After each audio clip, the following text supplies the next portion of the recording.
The queen of the Zyari Empire sat upon a throne made of black glass and shining steel.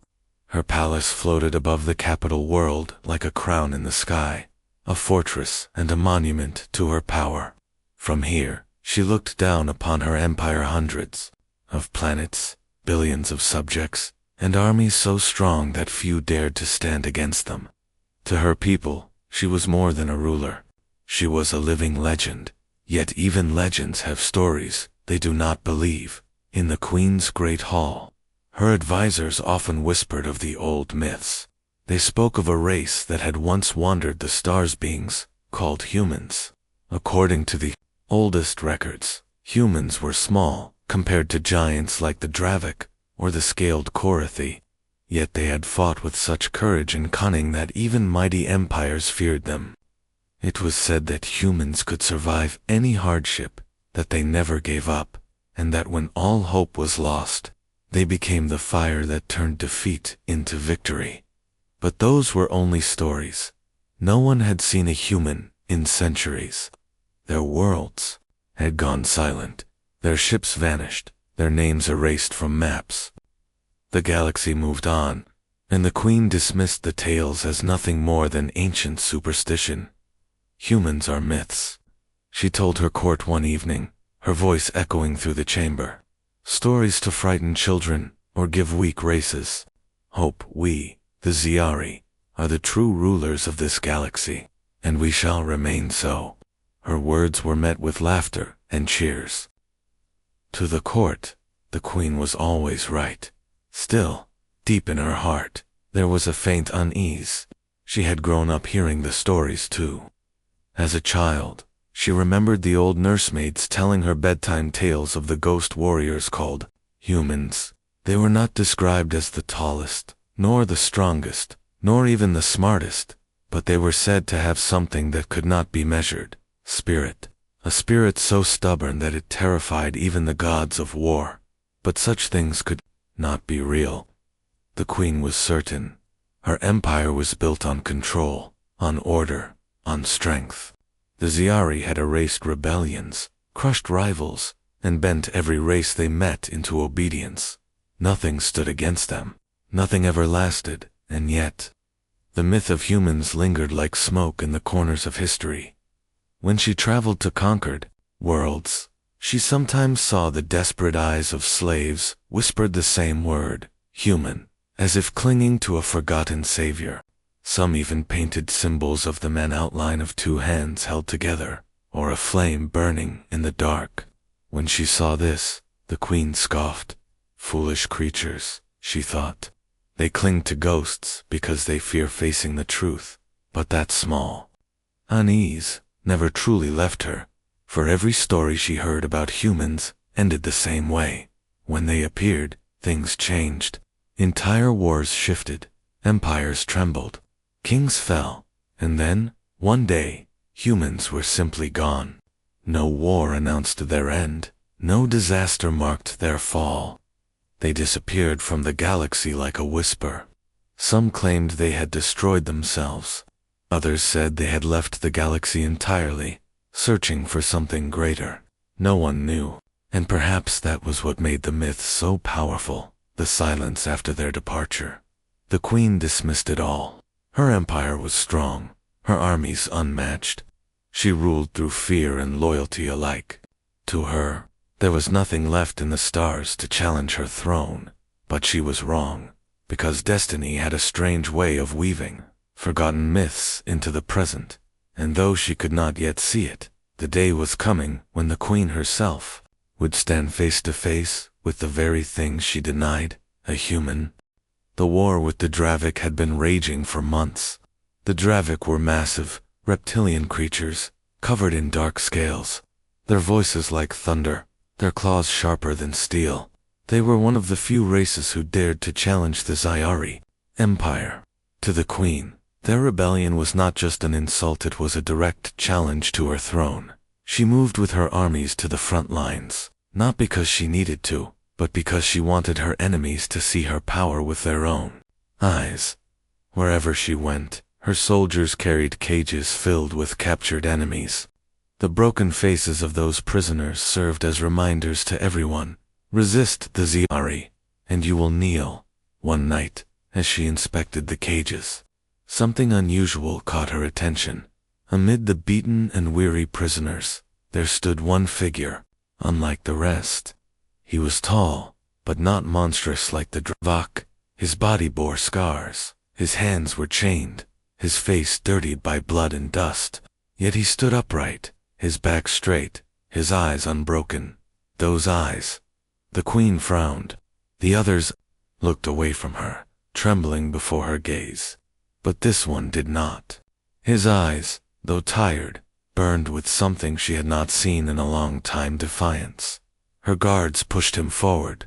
He stumbled, but he did not fall. His chains rattled as he stopped before the queen's throne, his chest rising and falling, with quiet, stubborn breaths. "This one is strange," said the commander, bowing his head. "He speaks no fear. He refused to kneel, and he will not tell us his world. He only gives one name."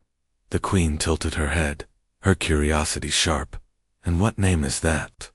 The commander glanced at the prisoner, as if the word itself was dangerous.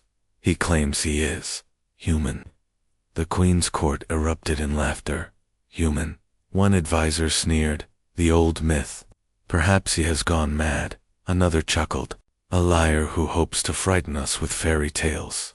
But the queen did not laugh. She stared at the prisoner, her heart uneasy. Slowly, she descended from her throne and walked toward him. Her steps were silent, but the chamber felt heavy with every move she made. She stood before him, looking into those strange eyes. They were not like the eyes of her subjects, nor the eyes of the Dravak. They carried something ancient, something untamed, something that refused to be broken. "You dare call yourself human?" she asked softly, her voice calm, but sharp as a blade. The prisoner's lips curved into the faintest smile. "I don't call myself human," he said, his voice rough but steady. "I am human." The words struck her harder than any weapon. For a moment, the queen felt as if the stories of her childhood had stepped out of the shadows and stood before her. Yet, her pride resisted the thought. She would not let myths shake her throne. She narrowed her eyes. "Do you think I am a fool? Humans are gone, vanished from the stars, centuries ago." The prisoner did not flinch. His gaze remained fixed on hers.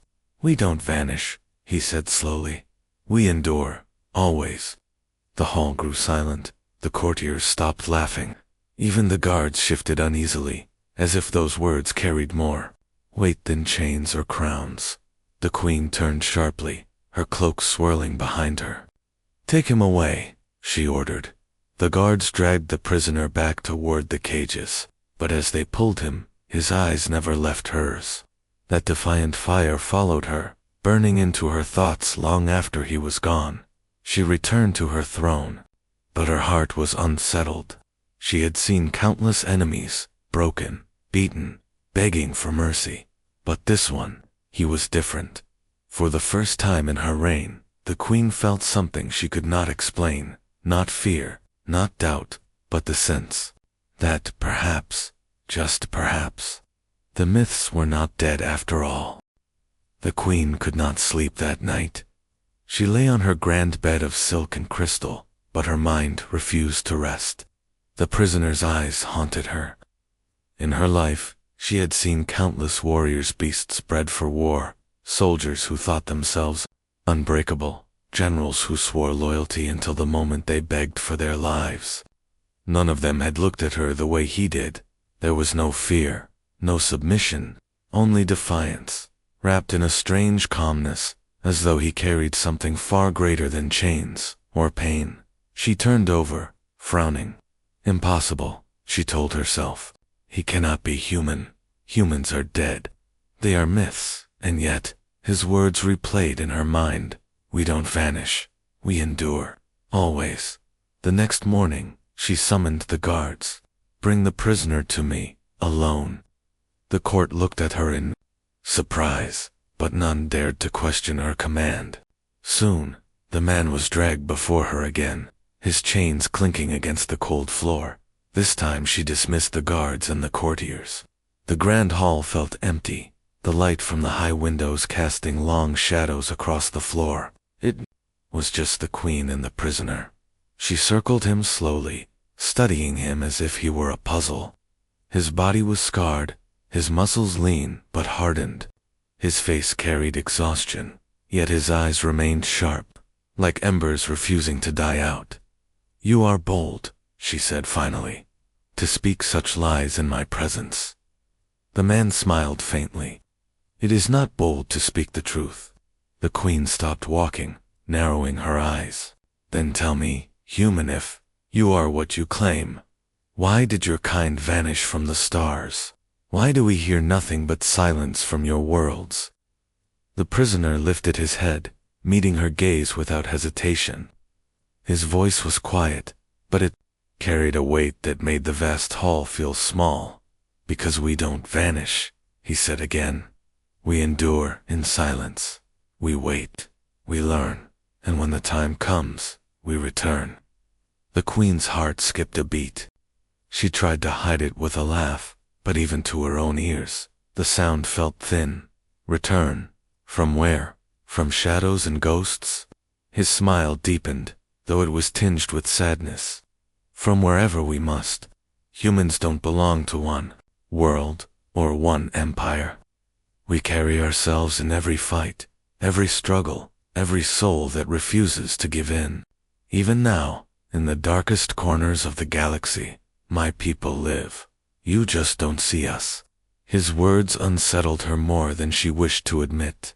The queen stepped closer, so near she could see the faint lines of old wounds on his face. "You speak with such certainty," she whispered, "but I could order your death in a heartbeat. Your story would end here." The human met her threat with silence, then leaned forward ever so slightly. His chains rattled as he did, but his voice was calm, unshaken. "You could kill me," he said, "but you would not end me. Humans don't end that easily. You've heard the stories. You know why they still whisper our name." The queen stared at him, her mind torn between disbelief and something deeper, a flicker of recognition. The stories she had mocked, the myths she had dismissed as nonsense. This man felt like their living echo, and that frightened her, not because he was stronger than her guards, not because he could fight her armies, but because he carried a truth she could not crush with chains. For the first time in years, the queen felt herself pulled by curiosity, not power. She wanted to know more. She turned away quickly, her voice sharp again. "You are still only a prisoner. Do not think your words make you more." But even as she spoke, she realized something dangerous had happened. The human was no longer just a captive. He was now a question she could not ignore, and questions, the queen knew, were far more dangerous than enemies. The queen was restless. The human's words had unsettled her, shaking her calm in ways she could not explain. She told herself he was only a man, nothing more. But deep inside, she feared the fire she had seen in his eyes, a fire that refused to bow, even in chains. Her advisors sensed her unease. They whispered behind silken curtains, and spoke boldly in her presence. "My queen," one said, "this prisoner is dangerous.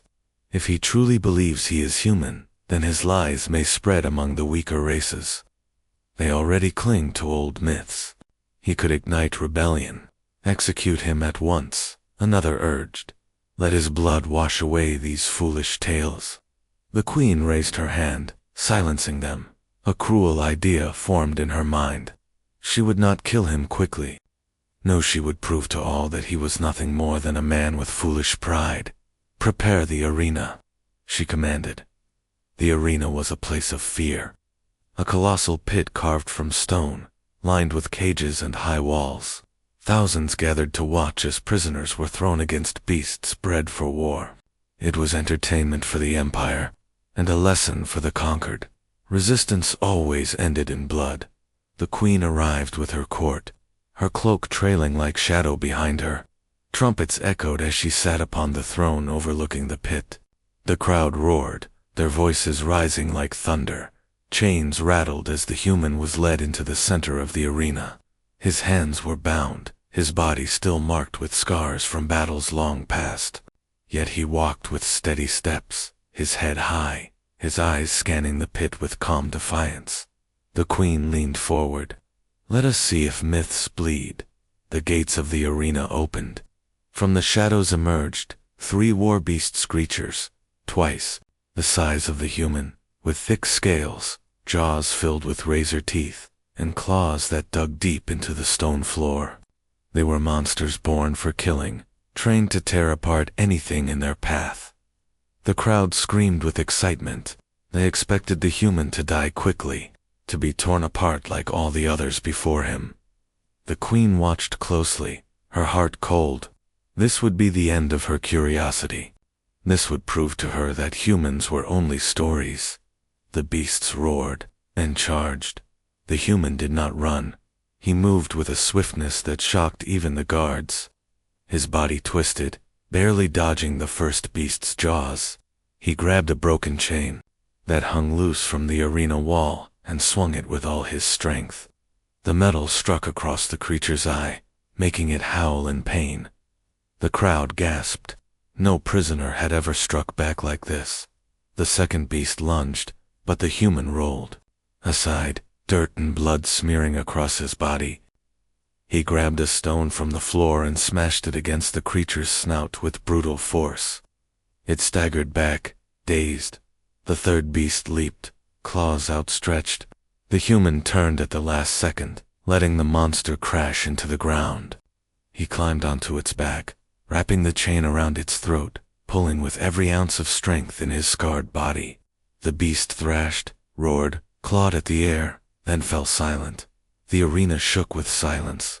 Thousands of voices, once roaring, were now hushed in disbelief. The human dropped to the ground, his chest heaving, his arms trembling with exhaustion. His body was bleeding, but his eyes still burned with the same fire. The queen rose from her throne, her hands clutching the railing. Her heart pounded, though she did not show it. She had expected him to die like the rest. Instead, she had seen something she could not deny. Against impossible odds, the human had survived. No, he had triumphed. The crowd began to murmur, voices spreading like wildfire.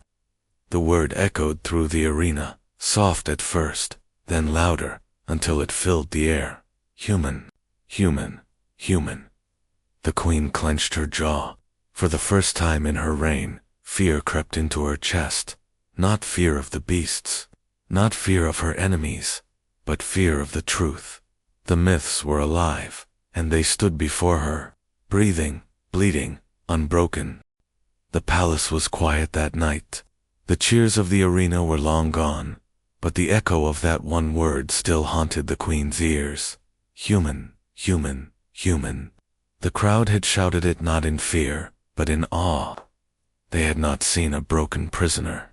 They had seen a survivor, a fighter, a spark of something they had only known in myths, and that spark unsettled her more than anything else. The queen sat alone in her chamber, staring at her reflection in the polished steel mirror. Her golden crown rested on the table, heavy and meaningless tonight. For years, she had ruled with certainty. She had never doubted herself, never wavered. But now, a single man in chains had shaken her empire's foundation. She rose suddenly, unable to contain the storm in her chest. Without summoning her guards or attendants, she left her chamber and walked down the cold corridors of the palace. Torches flickered on the walls as her footsteps echoed softly in the silence. At the lowest level of the fortress lay the cells. The air was damp and heavy, carrying the smell of iron and stone. The guards stiffened when they saw her approach. "My queen," one stammered. "Why are you open the cell?" she ordered. Her voice was calm, but it left no room for hesitation. The guards obeyed. Unlocking the iron door, inside the human sat on the floor, his back against the wall. His body was wrapped in wounds from the fight, his hands still bound, his clothes torn and stained with blood. Yet when the queen entered, he did not bow. He simply lifted his head and looked at her with those same unbroken eyes.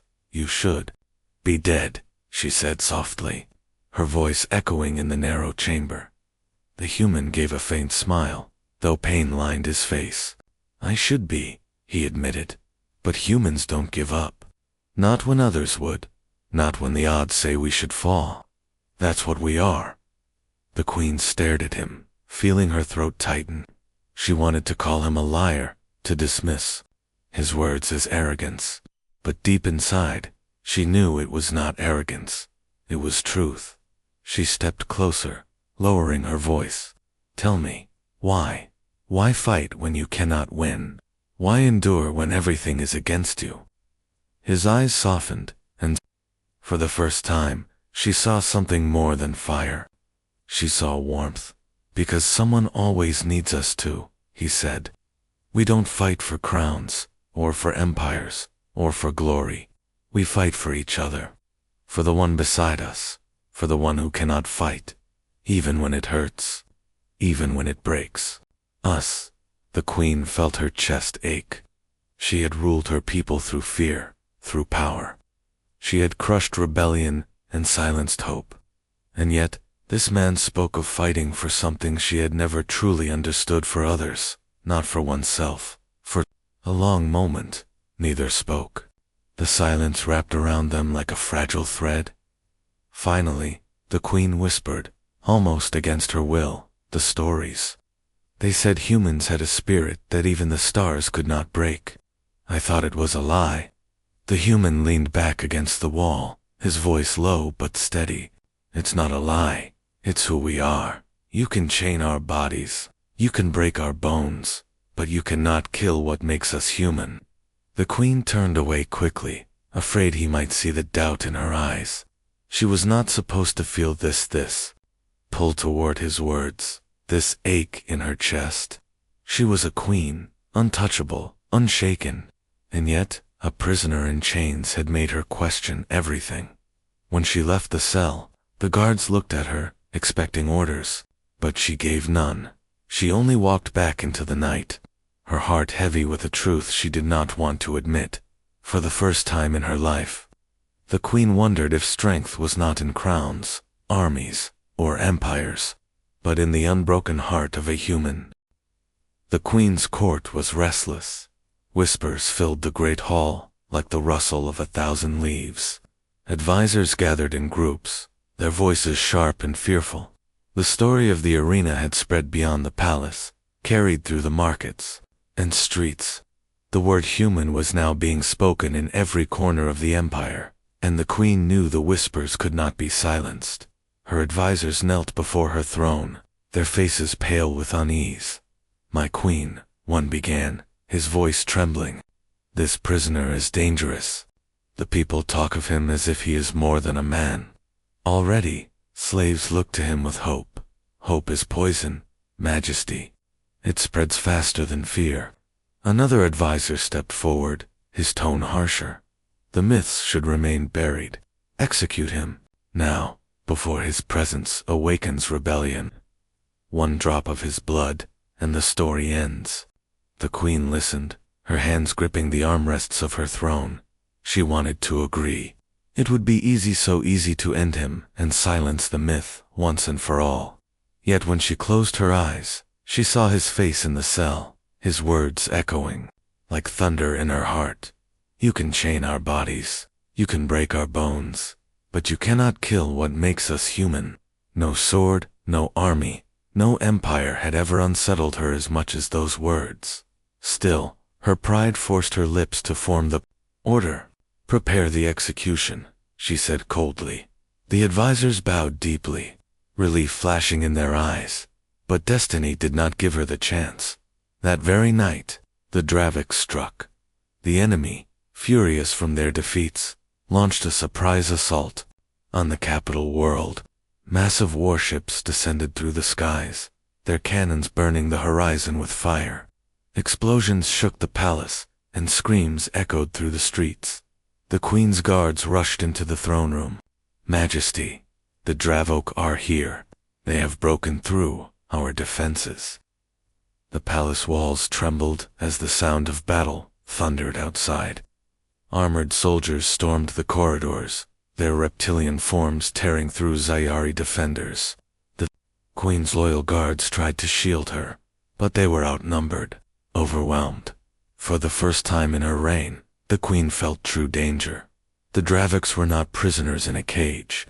They were warriors here to destroy her, and they would not stop until her throne was broken.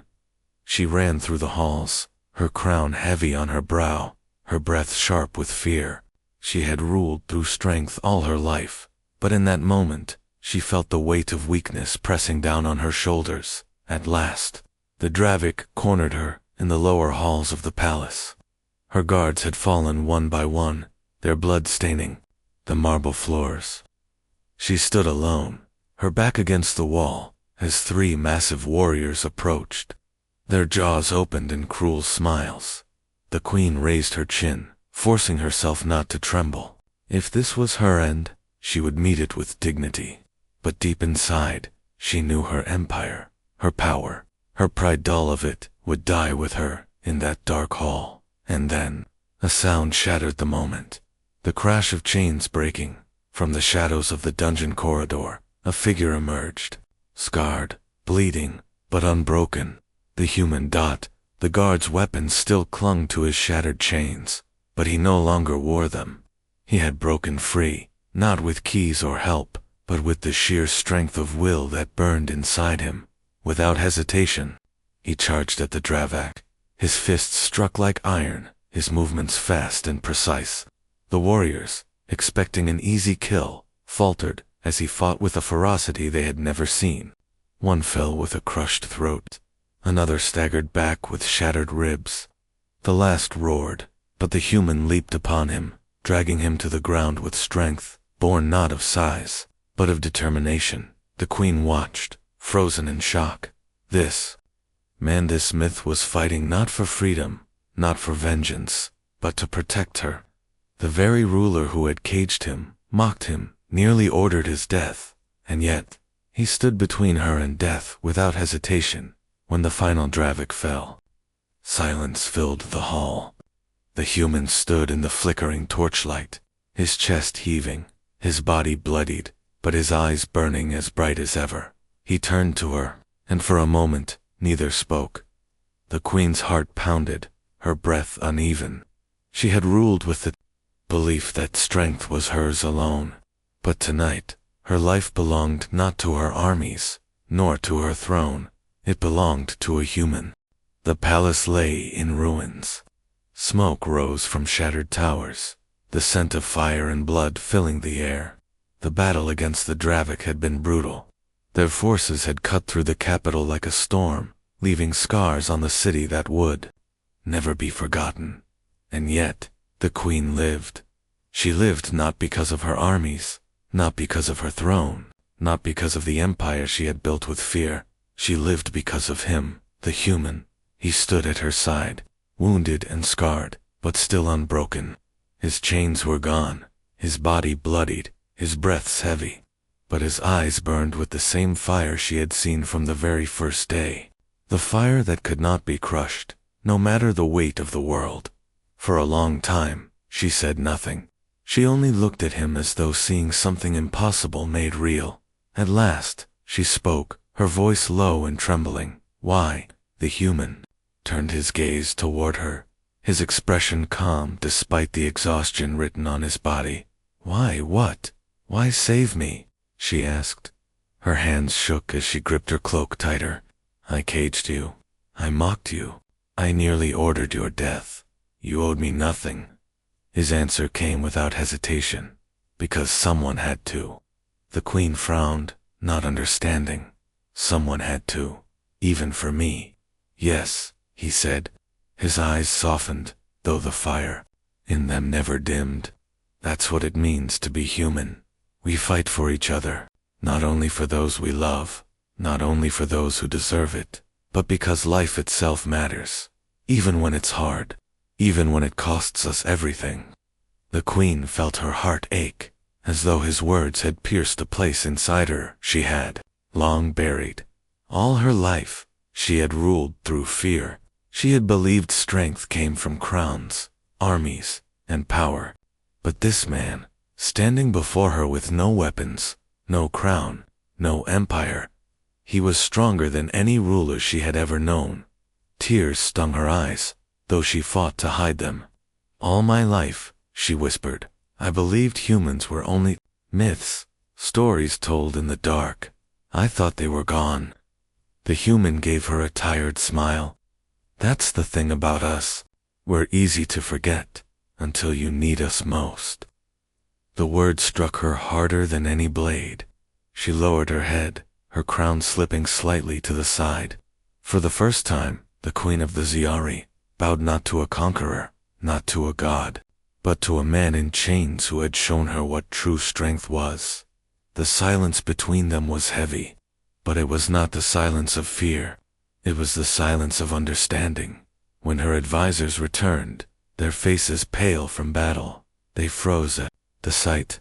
Their proud queen, the woman who had never bent to anyone, stood humbled before the very prisoner they had demanded be executed. One advisor stammered, "My queen, this man, he is human," she said firmly, her voice steady. Now, carrying across the ruined hall, the myths were true. The flame of his kind never died. The courtiers looked at one another in disbelief, fear, and awe. The queen stepped closer to the human, her voice soft, but filled with resolve. "You are not my prisoner anymore. You are proof. Proof that there is a strength in this galaxy greater than empires and crowns." She paused, her throat tight. "You are what we forgot." The human simply nodded. He did not ask for thanks, nor glory. That was not his way. He only said, "Remember it, then. Remember who we are." The queen looked at him, her eyes shining with something her people had never seen in her before. Not pride, not arrogance, but respect. And in that moment, she understood. Humans were not myths. They were the galaxy's unbroken flame, a fire that vanished from sight but never died, waiting for the moment it was needed most. And now that fire had returned,